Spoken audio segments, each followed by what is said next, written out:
Chapter 2. From Swarms to Systems.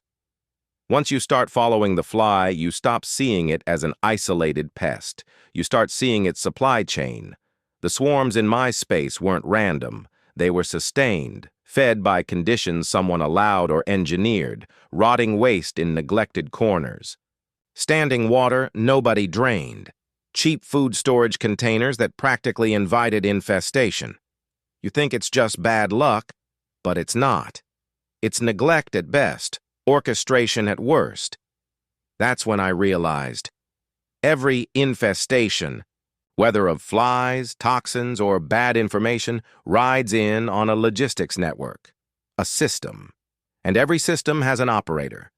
This is the first law of infiltration. If you can track the flow, you can find the source. I started mapping it, the locations of the worst swarms, the timing of their appearance, the common links between them. Patterns emerged: grocery shipments that came from a certain region, packaging that degraded faster than it should, distributors that always seemed to skirt inspections. But the deeper I traced it, the more the lines blurred into other arenas. The same corporations managing food safety were invested in chemical companies producing pesticides banned in half the world. The same shipping routes carrying produce also carried shipments of chemical waste disguised as fertilizer. And the same enforcement agencies tasked with regulating them were taking funding from the very industries they were supposed to police. What began as a map of pest breeding grounds morphed into a blueprint of a much larger machine, one that used environmental stress, scarcity, and constant low-grade contamination to keep communities reactive instead of proactive. Always on the back foot, always in defense mode.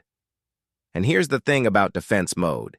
You can't build when you're stuck there. You can't innovate. You can't plan. You're too busy plugging holes in the dam to notice who's upstream with the sledgehammer. From here, the war on flies became more than swatting and spraying. It became surveillance of the networks themselves, understanding the nodes, the warehouses, the farms, the bottlenecks, and how they linked into even larger systems of control. The escalation was inevitable, because when you map one network, you start to see how it overlaps with others. Weather anomalies that conveniently hit key transport hubs, natural disasters that reshaped land use rights overnight, data pipelines that moved as invisibly as the flies themselves. It was no longer just about finding the source. It was about understanding that the swarm was a symptom, not the disease.